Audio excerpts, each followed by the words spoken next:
talk about why I'm excited to see the Detroit Pistons this season. I'll do a preview show. I don't know where I'm going to get to it, and hopefully it'll be before Tuesday's game. I'm planning on getting to it. So it may be this weekend. I do want to do a live show for the Vikings and the Lions. And maybe it might be Saturday morning. I'm not sure. But yeah, I'm excited for the Pistons, man, for a number of reasons. I like Trajan Langdon. He's done a great job of doing what they need to do around the veteran guys. And I think Troy Weaver has tried to do that. He's tried to do that. Bojanovic, Burks, but the problem with Bojanovic, Burks, and those guys, they were more scorers than pure shooters. And what Trajan Langdon did was he went out there and got shooters. There's a difference between guys that can shoot but really kind of scores. A lot of scorers need to put the ball on the ground first, then they can shoot. But when you're talking about, a pure catch and shoot, Beasley, that's what he's known, catch and shoot. And these guys are valuable in the league too. Tim Hardaway, catch and shoot. They can defend too. Tobias Harris, good defender, catch and shoot. So a lot of the guys they put around these guys can defend and catch and shoot. They can defend and catch and shoot. So that's big. I don't need to put the basketball on the ground to get a bucket. Bojanovic kind of need to put the ball on the ground. Burks was really good with the ball in his hand. Now they got guys that can catch and shoot and defend. That's all you need. Those guys are so valuable today because a lot of the young players, been groomed to be the primary ball handler. They can't play without the basketball. So I like the pieces that they put. The only thing I really didn't like that they didn't do was kind of go get more of a stretch five.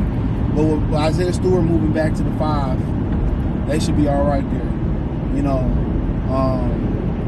Another thing that I like is what I've been seeing from Jaden Ivey.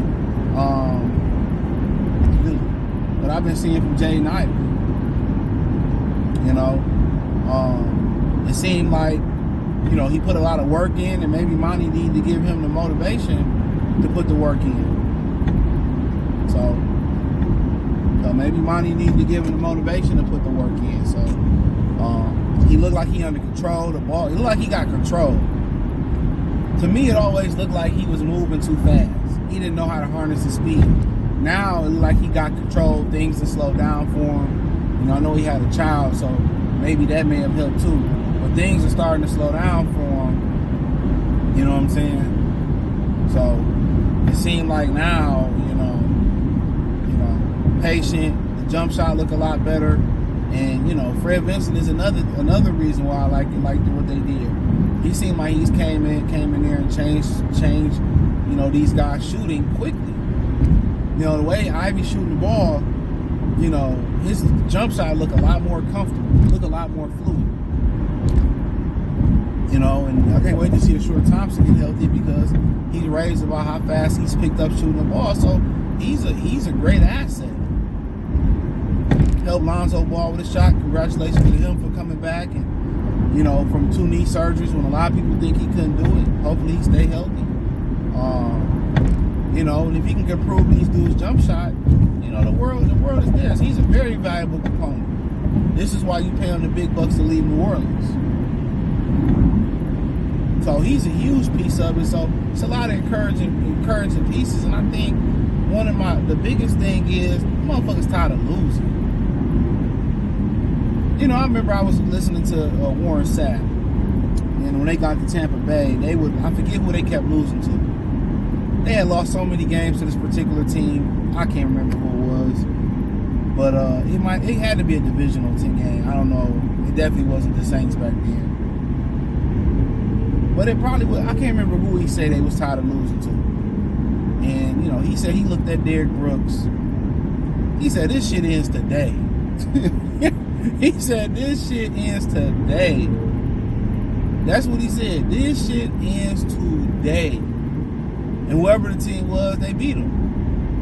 I think the Pistons are at that point where they like, this shit ends this year. Like, with Jaylen Brown taking shots at them, Talking about we let our role players get off so they can get that experience because we know we gonna beat the Pistons. I'm paraphrasing because they trash. And you gotta hear that, and as a man, that has to resonate with your pride. And I'm pretty sure these guys are a prideful bunch. You know? So when you hear guys making those comments, and you the laughing stock around the league, y'all working out and the guys laughing and y'all ain't gonna win. At some point, y'all gotta look at each other and say, man, this shit gotta stop.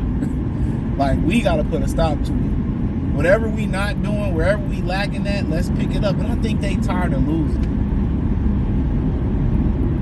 I'm okay with talking about they see the Tigers and the Lions, they want to be part of that. I think they tired of losing. And I think also another reason, I think they got the right guy head coach. And I could be 100% wrong about these. They could turn around and be the same team they was last year. You know? They could turn around and be the exact same team they were last year. But JB Bickerstaff, just seeing how they playing and him shuffling lineups and see him talking and, how he got pushed out of Cleveland, he got a chip on his shoulder too. He got something to prove. He has something to prove. He has a chip on his shoulder.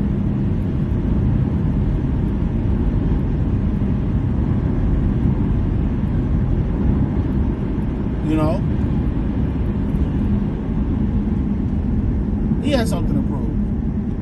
And he seems a little bit different. And obviously going to Monty and from Monty to who else we had before Monty Williams, Dwayne Casey. He seemed a little bit different. He was a guy that was going to take the year off. He got pushed out of Cleveland allegedly because of Donovan Mitchell. And he just seems he's a young guy, 45? Young guy, 46, young guy. He got something to prove too. And if he could turn this around, the sky's the limit for him. Like Campbell and Holmes can win a championship in the Lions. Man, it's a wrap. Eisenman could do it again with the Red Wings. Dude, you'll forever be immortalized as anywhere you go in your respective leagues. But honestly, to me, it just feels a little bit different. And I think Troy laid the groundwork and the foundation of some of this. He didn't get full control to pick his coach and really make this stuff work. So some pieces there, and a lot of these guys got to grow up. A lot of them got to look and say, man, I'm tired of losing. We got to make the sacrifice, do the little things. We've been working, but we got to sacrifice and work.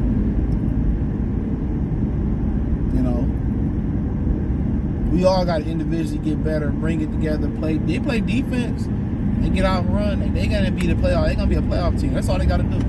Defend and get out and run. The rest of the shit will fall in play. I wasn't too concerned about the defense because if you run the ball, you push the pace with those young legs, you're going to get to the free throw line. Regardless. But yeah, let me know what you girls and guys think. You got Detroit Lions Talk playlist. Thumbs up the video, share the video. Detroit Pistons Talk playlist. Thumbs up the video, share the video, subscribe to the channel. Hit the link tree, Facebook, Instagram, Cash App, Venmo, PayPal, all there, man. I appreciate the love and support. Check out Detroit Pistons Talk playlist. Let me know in the comment section. Check out my other channels too. The links there in the description. Peace.